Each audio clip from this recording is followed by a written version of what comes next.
10 minutes pour convaincre. 10 minutes pour convaincre. 10 minutes pour convaincre. 10 minutes pour convaincre. 10 minutes pour convaincre. 10 minutes pour convaincre. Monsieur Julien Melquet, bonjour. Bonjour. Vous êtes candidat aux élections cette année et à la région, est-ce exact? Tout à fait. Et Pour ceux qui ne vous connaissent pas, si vous devrez vous présenter en quelques minutes, que diriez-vous? Ben voilà, donc moi je m'appelle Julien Milquet, je suis le 8e candidat à la région pour la liste du CDH, qui est la liste numéro 5. Je suis historien de formation, j'ai étudié également les sciences politiques. J'ai travaillé 3 ans en éducation permanente, ensuite j'ai travaillé en coopération internationale durant 5 ans au cabinet de la ministre Céline Frémaux. Et depuis les élections d'octobre 2018, je suis devenu échevin dans ma commune, à Anderlecht, en charge de la cohésion sociale, des sports, de la solidarité internationale et également des cultes. il y a plusieurs partis qui présentent des candidats. Tout à fait. Il y a plusieurs candidats Tout à fait. par parti. Qu'avez-vous de particulier pour que les élections portent leur choix sur vous? Ben, je vais d'abord parler du projet du parti, parce qu'effectivement, qu'est-ce qui nous distingue CDH des autres? Ben, moi, ce qui m'a fait adhérer au CDH, c'est la vision sociale du CDH, qui est la même vision que celle que nous essayons d'appliquer avec la ministre en solidarité internationale, c'est-à-dire une vision solidaire et responsable à la fois. C'est-à-dire que nous ne sommes pas comme le MR à vouloir un capitalisme un peu débridé, un libéralisme un peu débordant. Et on ne veut pas non plus une société à l'américaine où ben voilà, quand on est pauvre, qu'il nous arrive un malheur dans la vie, un souci de santé, eh bien tant pis, c'est trop tard, c'est terminé, si vous n'avez pas d'assurance, si vous n'avez pas étant donné qu'il n'y a pas de couverture sociale. Mais nous ne sommes pas non plus socialistes, dans le sens où, pour nous, les allocations de chômage, les allocations familiales sont très importantes, et il faut les préserver, on se bat pour les préserver, mais elles ne sont pas une fin en soi, elles sont là pour aider à rebondir et pour retourner vers le monde du travail. Donc nous avons cette vision-là, c'est-à-dire une vision qui est solidaire, où on veut maintenir les acquis sociaux, qu'on trouve très importants, on les augmente même parfois. La ministre a notamment fait une réforme des allocations familiales où les familles sortent davantage gagnantes, mais avec un principe de responsabilité. Ça, c'est la particularité de votre parti. Maintenant, je reprends ma question. Vous, en tant que candidat, qu'est-ce qui fera que les gens puissent se porter sur vous et pas sur votre liste ou bien sur un autre parti? Bien, moi de toute façon, j'invite toujours, dans la mesure du possible, à voter pour plusieurs candidats, étant donné qu'on a cette possibilité-là en Belgique. Il n'y a pas de nombre limite de candidats, donc vous pouvez voter pour autant que vous voulez. Ça, c'est une information qui est très importante. Alors ensuite, moi, quels sont mes thèmes, qu'est-ce qui me distingue? Ben, mes thèmes de prédilection. Tout d'abord, l'enseignement.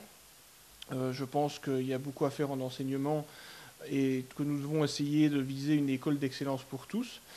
Je crois aussi très fort à la revalorisation des métiers techniques et manuels, parce que je trouve que souvent on a trop tendance à essayer d'envoyer forcément tous les enfants à l'université. Et moi, je serais partisan de faire un petit peu comme en Allemagne, c'est-à-dire des filières techniques et professionnelles vraiment de haute qualité, où les gens ont envie de mettre leurs enfants, parce que ce sont des métiers en pénurie, ce sont des métiers où il y a de l'emploi, et ce sont des métiers où ce n'est pas vous qui courez à la fin de vos études après le patron, c'est parfois le patron qui court après vous. Donc ça, c'est un point très important au niveau de l'enseignement. Le deuxième, c'est la mobilité.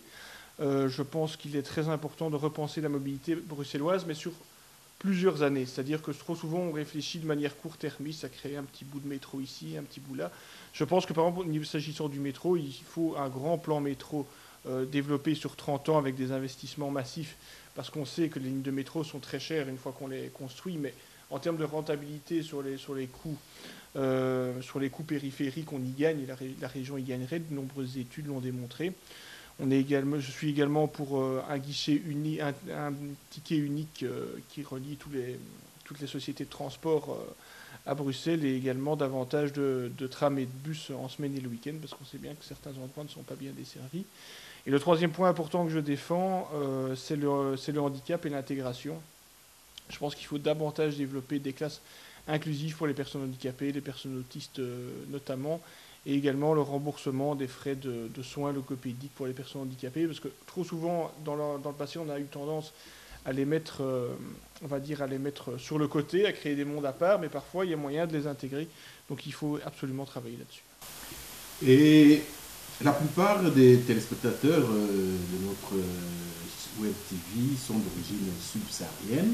Ils ont, comme toutes les communautés, certaines particularités. Et en quoi peuvent-ils se reconnaître dans le programme de votre parti? Nous avons la particularité d'être un parti qui est ouvert à tous, depuis toujours. C'est-à-dire que nous, on ne prend pas, en tant que CDH, on a une vision humaniste, c'est-à-dire qu'on est les seuls à proposer un projet global de société. C'est-à-dire qu'on ne propose pas quelque chose pour telle classe sociale, ou telle classe sociale, ou telle tranche d'âge, ou telle communauté. Nous, on est les seuls qui présentons un projet global, un projet de société globale où chacun a sa place.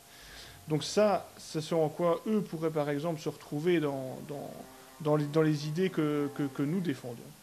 Et également, s'agissant plus précisément des personnes d'origine subsaharienne, je crois très fort en la coopération au développement, mais une coopération au développement qui soit raisonnée. C'est-à-dire que trop souvent, la coopération au développement se résume un petit peu à une forme d'entretien, mais qui n'amène pas sans vision autonome. C'est-à-dire que trop souvent, on pense à la solidarité internationale de manière de dire, voilà, un tel donne à un tel. Non, ce n'est pas ça. Parce que si c'est ça, le jour où le premier arrête de donner au second, le second ne sait plus rien faire. Moi, je crois très fort à des projets qui visent à l'autonomisation, c'est-à-dire des projets qui, à la fin, ne nécessitent plus de soutien pour pouvoir ensuite travailler sur d'autres et ainsi avancer. Le jour des élections, l'électeur arrive dans le bureau de vote. Oui. Qu'est-ce que vous avez comme consigne pour qu'il ne se trompe pas et qu'il puisse effectivement voter pour vous? Alors c'est très important parce qu'effectivement il s'agit d'une triple élection et souvent certains citoyens sont désarmés. Alors il faut d'abord aller au bureau de vote en se munissant de sa carte d'identité ou de son passeport et également de sa convocation. Ça c'est déjà la première étape. La seconde, quand vous êtes dans l'isoloir, c'est un tableau digital. Donc, c'est-à-dire qu'on vote en sélectionnant avec le doigt, comme sur les tablettes ou les téléphones portables, les smartphones aujourd'hui. La première chose à faire, c'est la langue. Donc, pour ceux qui sont francophones, choisissez la langue en français. Donc, vous aurez toutes les questions suivantes en français. Et il s'agit d'une triple élection, c'est-à-dire Europe, Chambre et Région. Dans cet ordre-là. Donc, la fois passée, c'était les communales, c'était un seul vote. Ici, il y en aura 3. C'est-à-dire que d'abord, vous avez les listes à l'Europe. Donc là, vous choisissez la liste CDH numéro 5. Vous pouvez voter, par exemple, pour des personnes comme Benoît Ludgen, qui est le premier candidat, ou Andrea Kaloubi, qui est anderlechtoise comme moi d'ailleurs, qui est 4e. Ensuite, vous validez. Donc à chaque fois, on peut voter pour plusieurs personnes sur la même liste. Donc il n'y a pas, souvent les gens pensent que c'est un seul, non, ou 3 ou 5. Il n'y a jamais de limite. Vous pouvez voter pour autant de gens que vous voulez, autant de gens que vous souhaitez. Ensuite, vous avez la liste de la Chambre. Donc là, rebelote, on resélectionne le CDH liste 5. La liste apparaît. La liste est emmenée par Georges d'Allemagne. Il y a plein d'autres gens très, très, très chouettes sur cette liste-là. Vous pouvez en sélectionner certains, vous les sélectionnez, vous validez le vote, et après vous avez la liste régionale. Donc là, vous resélectionnez CDH liste 5, vous avez la liste des 72 candidats qui s'affiche. Vous pouvez sélectionner notre ministre Céline Frémaux, donc qui est derrière moi, qui est tête de liste, donc vous devez la sélectionner elle. Ensuite, moi je suis numéro 8, donc Julien Milquet, donc 8e à la région, et ensuite vous pouvez sélectionner tout plein d'autres candidats que vous connaissez. Ensuite, vous validez votre vote, vous reprenez la carte, vous la glissez dans l'urne, et le tour est joué. Un dernier mot? Oui, tout à fait, mais nous sommes un parti qui ne laisse personne de côté. Je pense que c'est vraiment ça qui nous identifie. Nous ne faisons pas de différence de classe sociale, nous ne faisons pas de différence entre les communautés, nous sommes très forts aussi pour tout ce qui est interculturalité, solidarité et les liens intergénérationnels, parce qu'effectivement, je pense qu'il est important que les jeunes soient écoutés, mais également qu'on ne laisse pas les vieilles personnes de côté. Elles ont toujours un intérêt très important pour la société. Donc ça, c'est vraiment notre projet, et ce sont les valeurs qui m'ont fait adhérer au parti, donc j'espère que vous nous renforcerez après cette élection du 26 mai. Monsieur Julien Milquet, nous vous remercions. Merci beaucoup.